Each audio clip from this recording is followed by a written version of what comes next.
বিসমিল্লাহির রহমানির রহিম। বিসমিল্লাহির রহমানির রহিম।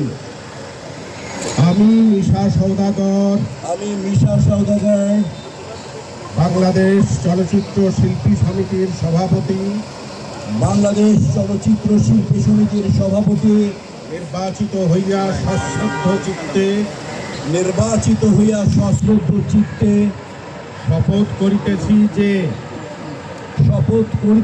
যে আমি যে কর্তব্যভার গ্রহণ করিতে যাইতেছি